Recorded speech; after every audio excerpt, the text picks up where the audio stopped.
Welcome, guys. This is the Anfield review. I'm Owen James, and this is your Liverpool news update, guys. We're going to bring you all the latest news. Yes, it is international break, another boring international break, but we'll continue to bring you all the latest news around the club. There's so much to discuss still, obviously ongoing now with the season ahead of us that it's going to decide so many things. Decide the future of the manager, decide which competition Liverpool will be playing in, decide whether we qualify for the Champions League. There's a lot riding on this season. Now, look, we're going to start off with some positive news as regards this man, Mohamed Salah. Now, obviously, Salah missed the game against Brighton, coming off the back of probably one of his better performances this season against Galatasaray now.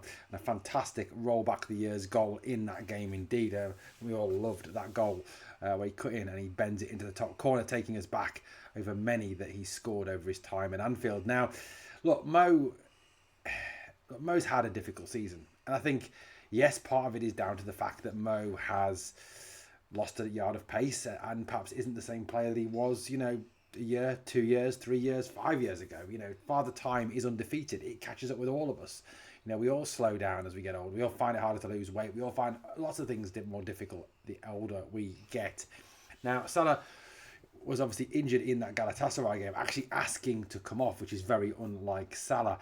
Doesn't like to obviously miss any time on the pitch. Now, he posted this on his Instagram today, which is pictures of him working out in the gym. No sort of timeline yet as to his return to action, but certainly seems a whole lot more positive with these images of Mo in the gym working out, seemingly going through his rehab. Now, he has not gone away with Egypt during this international break and will be remaining in Liverpool, unlike our manager, and working out and getting himself fit and ready to go for the rest of the season. So hopefully, Mo can be back post-international break. Now, look, as I've said, yes, Mo perhaps has not been the player that he has been in the past, but like I said, I think, as I've said, that's partly down to Father Time. I also think it's partly down to how he's been asked to play and how he's been used by the manager this year and how the manager hasn't responded to this change in Mo this year. I think that a lot, again, is on the manager. Hopefully Mo does come back, and hopefully Mo comes back and can at least contribute towards the end of the season in those quarterfinals in the FA Cup and the Champions League in particular. Right, let's talk now about these two, Alexis Allister and Federico Chiesa. Now, as we said on the video yesterday, Federico Chiesa has left the Italian national team. He was declared not fit enough to play and has returned to Merseyside. Now, obviously, this is a bit of a weird one, as I said yesterday. He's been playing for Liverpool. Yes, not a lot of minutes. And it's coming for some criticism. Look, I'm not saying Federico Chiesa is a top-class player. He is a very good player, not a top-class player in the same sort of mentions as the likes of, say, Hugo Ekitike, for example, Florian Wirtz. But, you've got to kind of counter that by the fact that this guy hasn't got a run in a team, has not got any major minutes under his belt. You're not going to get your match sharpness and your match flow by playing, 5 minutes here, 10 minutes there, 4 minutes here, 3 minutes here. It just doesn't happen. Now, obviously, he's been sent home, obviously declared not fit enough. Now, also, Alexis Allister has not joined up with Argentina despite being called up by the world champions.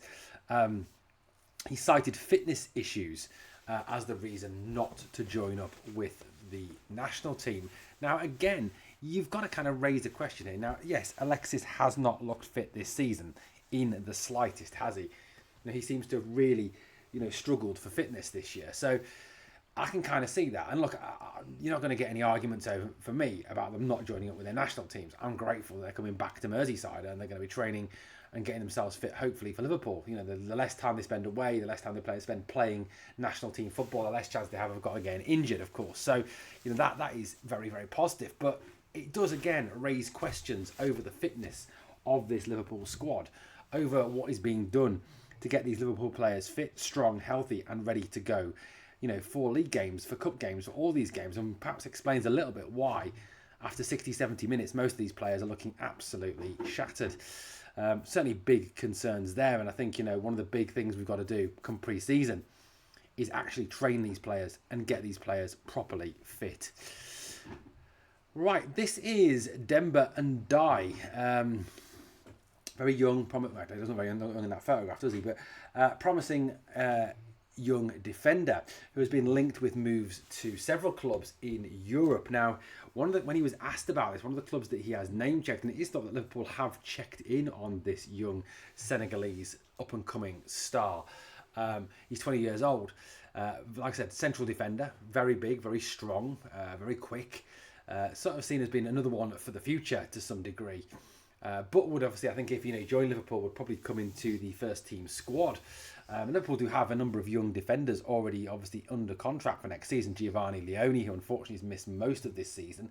And of course, Jeremy Jacquet, who, unfortunately will miss some of next season, just at least the start of it, after having to recover from a shoulder injury, which he's had to have surgery on. Now, talking to the Swedish outlet HD, Demba and Dai said this about a move to a bigger club in Europe. He said, "I know there's interest, but right now I'm just concentrating on Helsingborg," which still sounds like some sort of alien from a monster from a sort of film, doesn't it? A Helsingborg from Star Trek.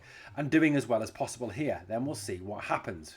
When asked about his future ambitions, the defender said, "To come to a big club in the world, Real Madrid, Liverpool or similar, play in the Champions League and win the African nations with Senegal. They were his ambitions." Now, his manager, Stevie Grieve, must be Scottish, with a name like that, don't think he's very Swedish, said he's a very good player, incredibly skilled with the ball. His touch, his composure and his passing game, both short and long, are high class. So certainly has a lot of those skills that, the defenders, Liverpool defenders need to have to succeed.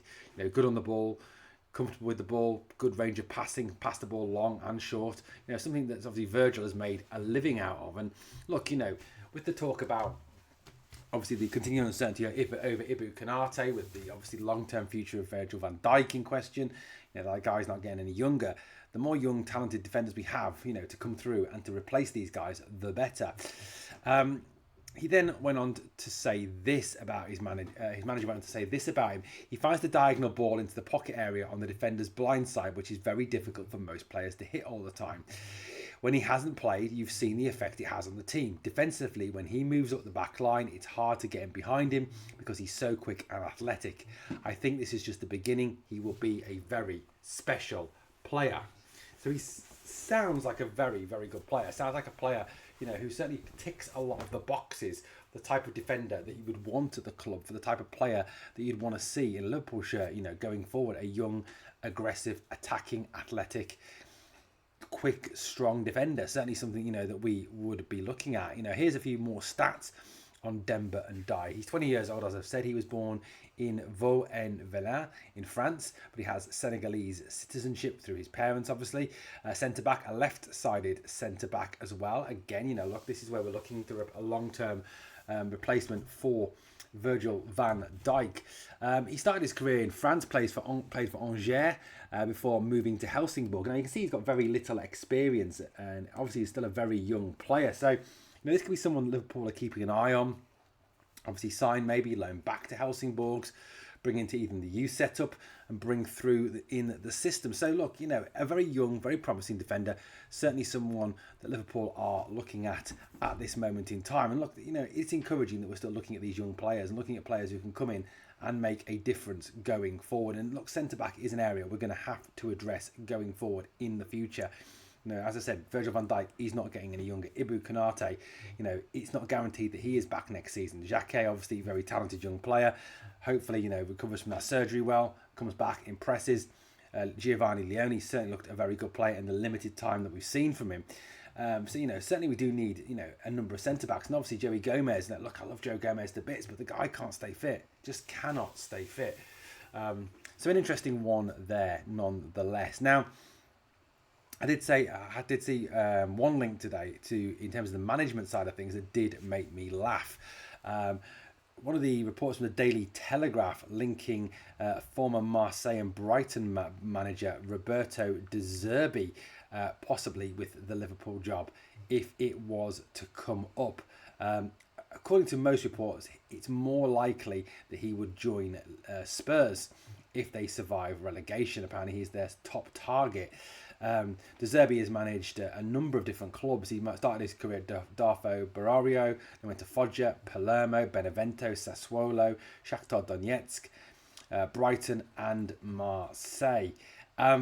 you know, look, he's a decent manager, certainly, you know, and he's had success where he's been. He's obviously, you know, he's had success at Shakhtar with a 66 win percentage. Didn't have a lot of success in Italy as a manager. You know, his win percentages there aren't great. And obviously at Marseille as well, was sacked by Marseille and was, you know, his team was easily put away by Liverpool. Now, I really don't see De Zerbi as a realistic candidate for Liverpool. I just don't see him as a sort of manager Liverpool would go for.